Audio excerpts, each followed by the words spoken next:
Stop tolerating the chaos you built. Recognize the cost of living scattered, unfocused, unstructured. Every day you remain disorganized. You hand your life to chance, and chance has no loyalty to you. If you don't impose order, you become a servant to disorder, and disorder always wins against the weak. You think your problem is laziness, but it isn't. Laziness is only a symptom. The real enemy is lack of strategy, lack of deliberate design, lack of internal authority. You drift because you haven't declared war on drifting. You tolerate chaos because you haven't studied the mechanics of control. You wait for motivation because you don't understand the Machiavellian truth. Your life obeys the structure you enforce, not the mood you feel. You need to stop expecting discipline to appear magically. Discipline is manufactured. Rigor is engineered. Order is constructed through cold intention, not inspiration. You force yourself into clarity the way a ruler imposes law on unruly subjects, decisively, consistently, without asking permission from your emotions.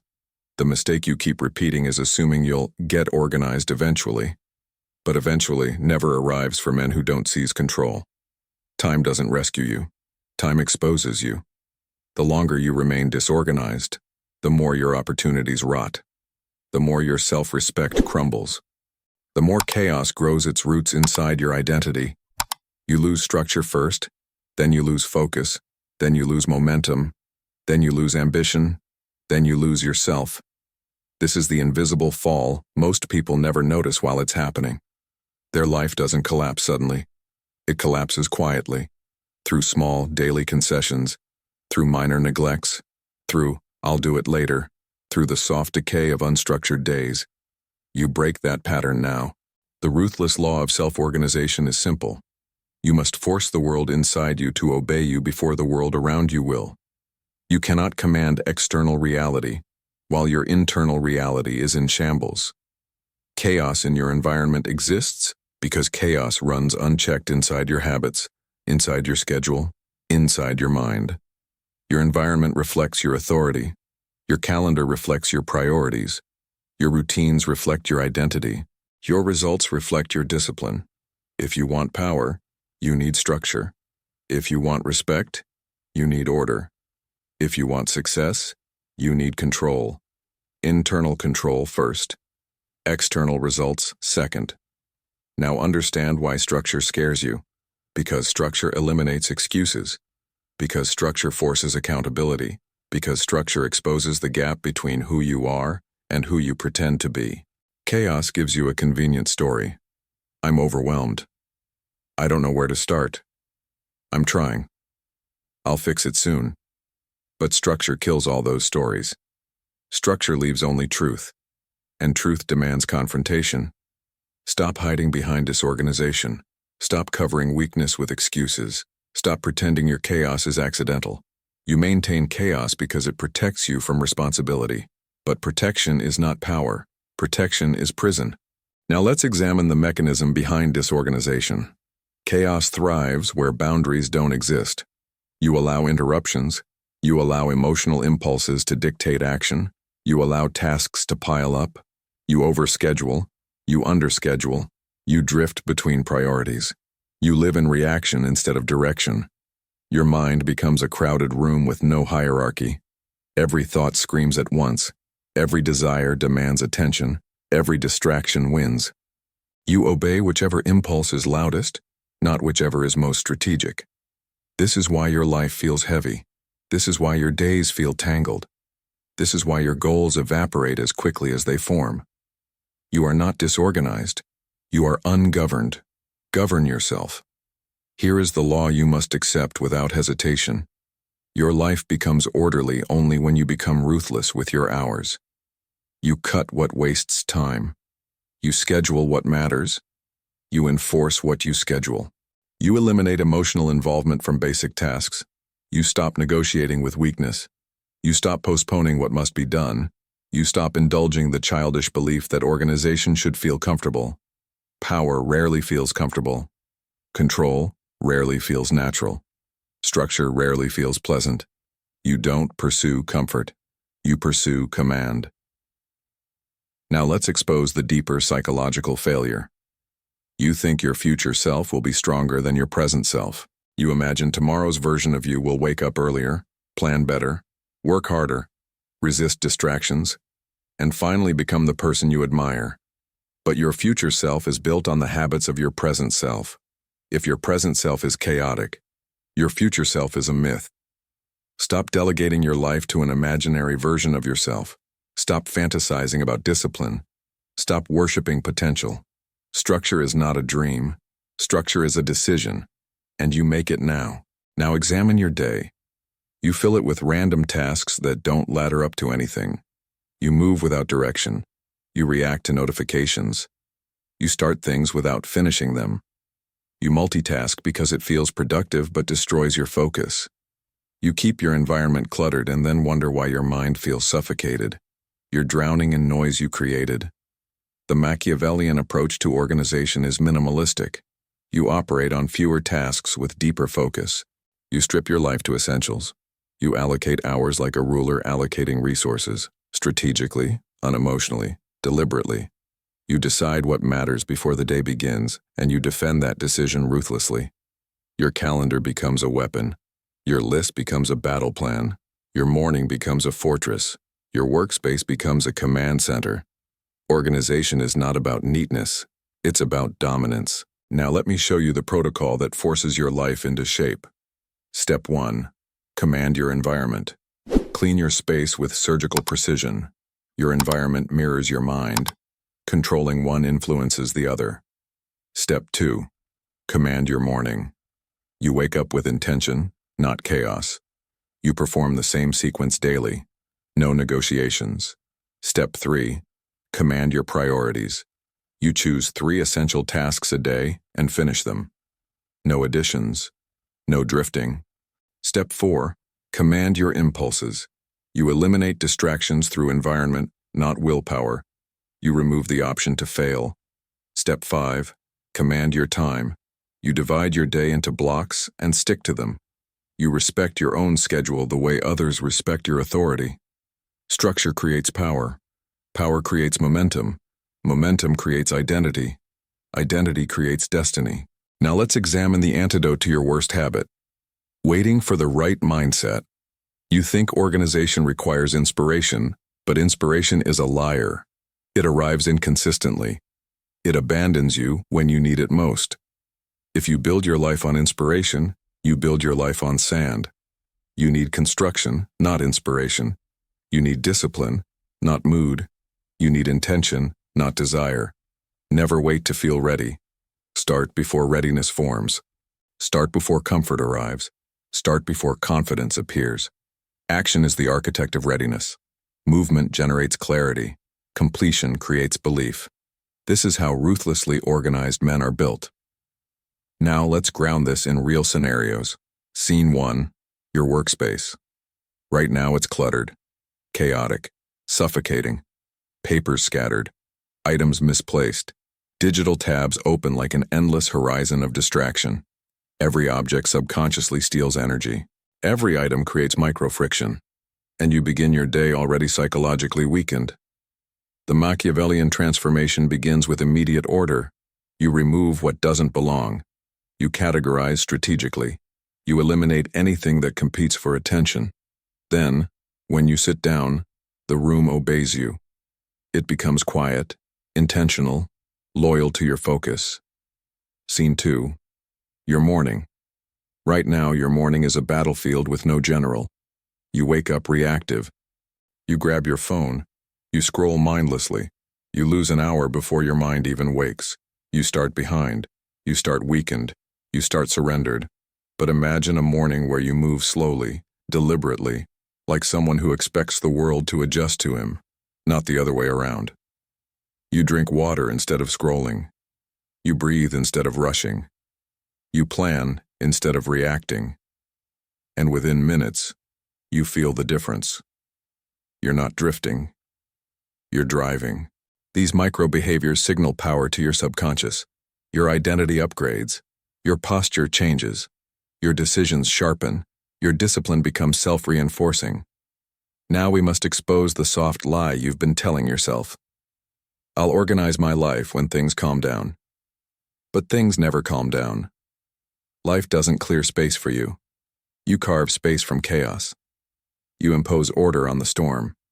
You do not wait for the storm to pass. Waiting is weakness disguised as patience. Stop waiting. Start ruling.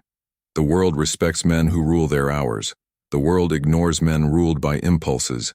Now confront the darker truth. Your lack of organization isn't harmless. It's sabotaging your future. Every day lived without structure tightens the noose of mediocrity. You limit your opportunities, cripple your momentum, dull your intelligence, and lose respect. From yourself, most of all. Self-respect is earned through self-control. Self-control is earned through structure. Structure is earned through discipline. Discipline is earned through action. This chain never breaks, and neither can you. Let's examine how chaos steals your confidence.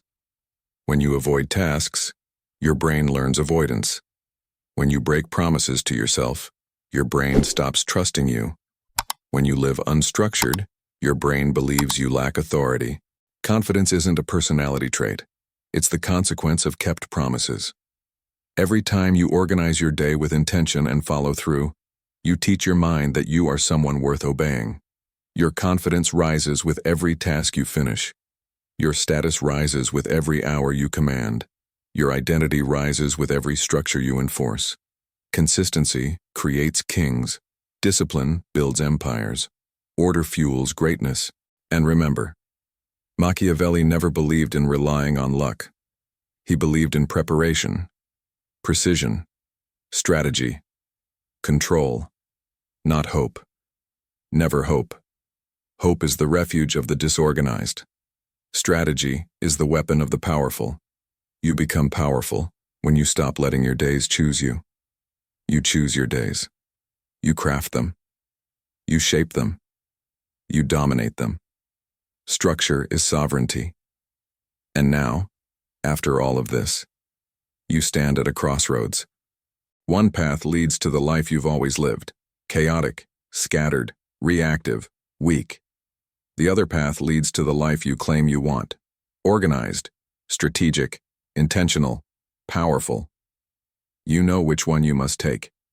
If you want to keep transforming into the kind of disciplined, structured, high-status man only a few ever become, leave your mark and subscribe, because only the strong choose to rule themselves before they rule anything else. You've taken the first step toward governing your life, but order doesn't sustain itself. Chaos waits patiently. It waits for fatigue. It waits for doubt. It waits for the moments when discipline feels inconvenient. And the moment you relax, disorder takes back everything you built. That's why the second phase of this transformation demands something even more severe. You must become the enforcer of your own structure, not the architect. Anyone can design routines. You must become the ruler who enforces them without negotiation. You will feel resistance. You will feel discomfort. You will feel the old self pulling you backward. Good. Resistance means you're threatening the parts of yourself that kept you mediocre. The truth you avoid is simple. Your life becomes disciplined only when you stop tolerating your own weakness. Not the weakness of others, your own. People love organizing other people. They love giving advice. They love planning futures that aren't theirs. But very few can govern their own habits with the same authority they try to impose on others. You will not be like them. You will govern yourself first. Ruthlessly. Now let's expose the second law of personal order. Your habits are soldiers, and your impulses are rebels. Every disciplined action strengthens your internal army. Every impulsive action strengthens the rebellion inside you. You win or lose your future depending on which side you feed. When you skip a habit, the rebels celebrate. When you delay a task, the rebels rise. When you choose comfort over structure, the rebels recruit. If you want a life of power, you must crush the rebellion daily. Not sometimes, not when convenient. Daily.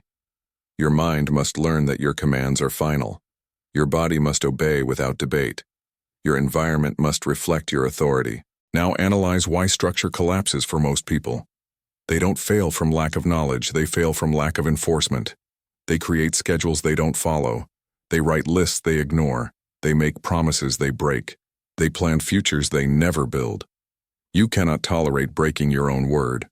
When you break your word to yourself, you destroy your credibility with your own mind. A man who cannot trust himself cannot lead himself, and a man who cannot lead himself cannot lead anything. Your word must become law. Your discipline must become instinct. Your structure must become identity. You must train yourself to follow through even when motivation vanishes, especially when motivation vanishes. Motivation is a guest. Discipline is a soldier. Structure is a ruler. You cannot rely on guests. You rely on rulers. Now let's go deeper into the psychology of order. People fear organization because it exposes their flaws. Structure forces you to see where you waste time. Structure forces you to confront the gap between your goals and your habits. Structure forces you to admit how much of your life you've handed to distraction. But in the Machiavellian view, clarity is a weapon. Clarity lets you see your weaknesses with cold honesty. Clarity lets you correct your impulses before they grow. Clarity gives you leverage over your own mind. Most people live in confusion because confusion is comfortable. When you're confused, you don't have to take responsibility. You can blame circumstances. You can blame stress. You can blame anything except yourself. But confusion is a choice. Chaos is a choice. Disorganization is a choice. You must stop choosing weakness. You must choose control. Here is the mechanism that will run your life from now on. Your days must be engineered, not experienced. You don't wake up inside a day. You design the day before you wake. You don't stumble into tasks. You command them. You don't respond to interruptions. You prevent them. Your life must resemble a fortress, not an accident. Now let's examine why your mind resists order. Because order requires energy at first, but the energy cost is temporary. Once structure becomes routine, it becomes natural. It generates momentum. It accelerates progress. It simplifies choices. The energy you invest in discipline early will reduce the energy required later. Chaos, however, increases energy drain over time. The more disorganized you are, the harder life becomes. The harder life becomes, the more exhausted you get. The more exhausted you get, the less discipline you can produce. Chaos compounds. Order compounds. Only one of them leads to power. Now let's break your next barrier. Your environment is training you when you're not watching. Every item on your desk, every notification on your phone, every tab open on your screen teaches your mind what to prioritize. If your environment is messy, your mind becomes scattered. If your environment is optimized, your mind becomes sharp. You must sculpt your environment with cold precision. Remove distractions, eliminate clutter, create friction for bad habits, create ease for good habits. Your environment becomes your ally or your executioner. Now let me show you something even more dangerous. Your schedule is lying to you. You say you're busy. You say you have no time. You say you're overwhelmed. But if we dissect your hours, we find wasted time scattered everywhere. Time you lost to laziness, time you lost to scrolling, time you lost to avoidance, time you lost to lack of intention. You have time. You lack discipline. You lack hierarchy. You lack internal rule. You need hierarchy of priorities. You need order of importance. You need intentional allocation of your hours. If everything matters, nothing does. If you try to do everything, you finish nothing. If you live reactively, you live powerless. Now we activate the protocol that transforms disorder into dominance. First, choose your mission, not a dream, not an idea, a mission. A mission is specific. A mission has deadlines. A mission has structure. A mission has teeth. Second, build your days around the mission. Not your mood, not convenience, your mission. Your day must serve your purpose, not your impulses. Third, remove negotiation from your life. No negotiating with yourself. No negotiating with laziness. No negotiating with weakness. When you decide something must be done, you do it. The conversation ends before it begins. Fourth, treat time like a currency that never refunds. Every hour you waste is a debt you owe your future. Every disciplined hour is an investment that compounds into power. Fifth, enforce consistency with emotionless rigor. You don't need intensity. You need repetition. You need predictability. You need identity through action. Your habits must become the spine of your life. Now let's anchor this with real scenes. Scene 1. You're sitting at your desk. The old you would open multiple tabs, jump between tasks, check your phone, lose focus, and then feel frustrated. The new you operates differently. You choose one task. You close everything else. You silence your phone. You move slowly, intentionally, like someone whose attention is a luxury, not a toy. You finish. You breathe. You choose the next task. Order replaces chaos. Focus replaces noise. Completion replaces overwhelm. Scene 2. It's morning. The old you wakes up late, checks notifications, rushes through routines, skips strategy, and starts the day already defeated. The new you rises calmly. You hydrate. You stretch. You perform the same sequence daily until it becomes ritual. You don't rush. You don't react. You prepare. Your morning becomes a throne from which you rule the day. Ritual creates identity. Identity creates authority. Now confront the next truth. You avoid organizing your life because deep down you fear what you'll discover when you do. You fear confronting wasted time. You fear acknowledging your potential has been dormant. You fear admitting you could have been further. You fear seeing yourself clearly. But clarity is liberation disguised as discomfort. You cannot improve what you refuse to examine. You cannot rise while protecting your illusions. You cannot dominate while hiding from your reality. You must study yourself more brutally than the world ever will. Now understand the final psychological shift. Structure must become part of who you are, not something you do. Weak men try to be disciplined. Powerful men are disciplined. Weak men try to plan. Powerful men plan as instinct. Weak men try to organize. Powerful men embody order. Discipline must stop being an act and start becoming your nature. To reach that point, you must repeat structure until your mind stops fighting it. It will resist at first. It will complain. It will negotiate. It will sabotage. But repetition destroys resistance. Consistency rewires identity. And once identity changes, discipline becomes effortless. Identity is the final frontier of control. Identity is the throne you must seize. Identity is the crown you must defend. Now picture the version of yourself you fear becoming, the one who keeps drifting for another decade.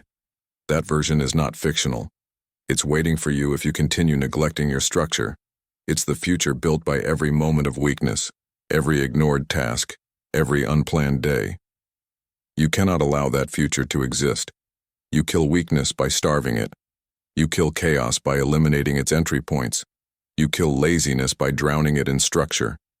Now imagine the version of yourself built from this new discipline, the one who wakes early by choice, the one whose environment is clean and optimized, the one whose schedule is intentional and strategic, the one who finishes what he starts, the one whose habits serve his ambition, the one whose presence radiates self-respect.